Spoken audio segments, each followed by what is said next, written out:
Salut et bienvenue sur Voyage en Page. Alors je suis absolument désolée si je parle un petit peu du nez, mais c'est mes allergies, donc va falloir faire avec. Alors aujourd'hui je te propose de dessiner une souris, puisque étant confinée à la campagne, l'autre soir en allant me coucher, j'ai vu passer une sombre forme sur le plancher, et j'ai préféré croire que c'était une souris. Parce que imaginer une araignée de cette taille me terrifie, donc on va dire que c'est une souris. Et je vais du coup l'inclure dans mon carnet de voyage du confinement.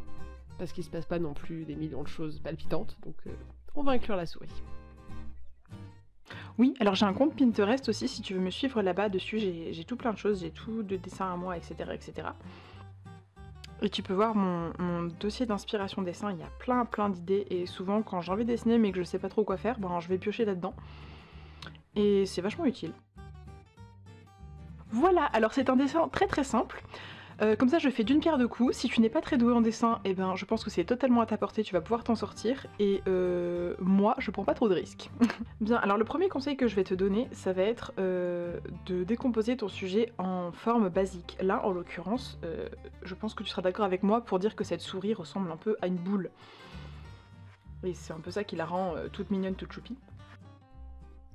Donc je vais dessiner un cercle pour représenter le corps de la souris. Et je vais rajouter d'autres formes basiques pour dessiner les éléments principaux, donc les oreilles et l'œil. Je rajoute le petit pointu du museau.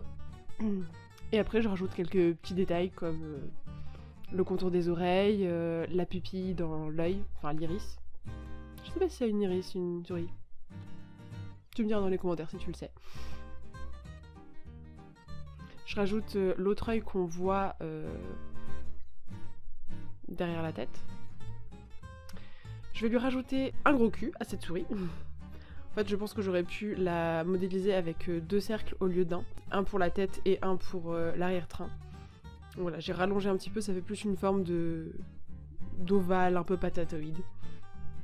Et je vais commencer à la remplir. Alors pour le coup, je vais utiliser des hachures pour suggérer un petit peu les poils. Et plus je vais me rapprocher de son museau, plus je vais faire des hachures petites. Et plus je vais essayer d'estomper un petit peu tout ça. Parce qu'en fait, les poils vont être plus longs à l'arrière de la souris, enfin sur ses fesses. Du coup, je vais faire des hachures plus marquées, plus longues pour vraiment suggérer les poils. Et plus je me rapprochais du museau, plus la fourrure va être douce et dufteuse un petit peu. Plus les poils vont être courts. Et donc, je vais utiliser une texture un peu plus douce, un peu plus estompée. Voilà. Ensuite, je vais rajouter quelques ombres. Donc, un crayon un peu plus gras. Et je vais colorier la pupille de notre petite souris. Et là tu vas voir que j'ai utilisé la gomme mie-de-pain comme je t'avais montré dans la vidéo pour créer de la lumière dans tes dessins. Puisque j'essaye toujours de laisser une petite bulle de lumière, mais j'ai tendance à dépasser. Et puis là, je voulais aussi te montrer la technique, donc je me suis pas gênée pour bien déborder sur la bulle. Donc je vais prendre ma gomme mie-de-pain et je vais en faire une pointe pour venir enlever du crayon et faire un reflet de lumière dans son œil. Alors j'ai découvert un super outil pour estomper les traits de crayon, à savoir le pinceau. Jusqu'à présent j'utilisais un estompe, donc c'est un crayon en fait en papier. C'est une feuille, enfin c'est du papier qui va être roulé sur lui-même pour faire une sorte de crayon, je te mettrai une image. Mais malheureusement dans mon départ précipité en confinement, je l'ai oublié et du coup je dois faire avec les moyens du bord et j'ai découvert cette technique qui marche ma foi très bien. Donc si tu veux je te ferai une vidéo sur comment estomper les traits de crayon, les différentes techniques possibles et imaginables. Surtout si tu n'as pas d'estompe. Je rajoute quelques détails, un petit peu d'ombre au coin de l'oreille.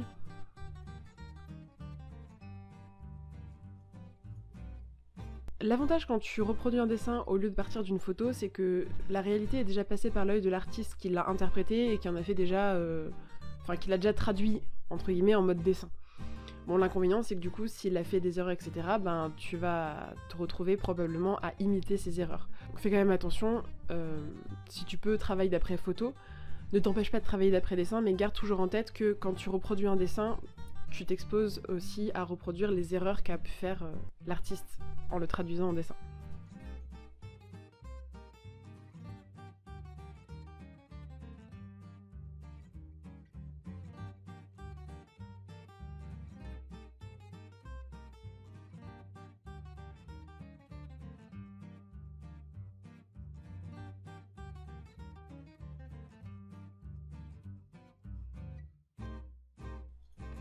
Bon, alors je suis désolée, mais ma caméra a arrêté de filmer sans que je m'en rende compte.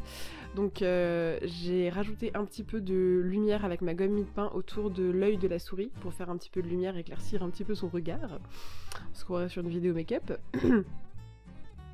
Je rajoute un petit peu de lumière aussi sur les oreilles.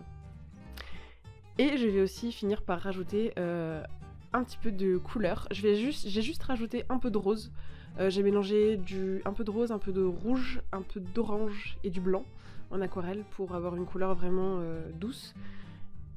Et j'ai juste rajouté la couleur sur l'intérieur des oreilles, le nez et la queue. J'ai utilisé la technique du retrait de pigment que je t'ai aussi présenté dans la vidéo sur comment éclaircir tes dessins. Donc j'ai enlevé en fait des pigments sur le haut de l'oreille pour créer un peu de la lumière et donner... Et je trouve que le résultat est assez sympathique. Alors une fois que c'est bien sec, je viens rajouter quelques traits de crayon histoire de rajouter quelques détails. Et voilà, on a une petite souris toute mignonne.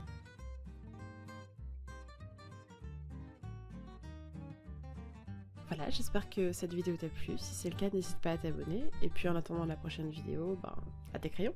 Bye!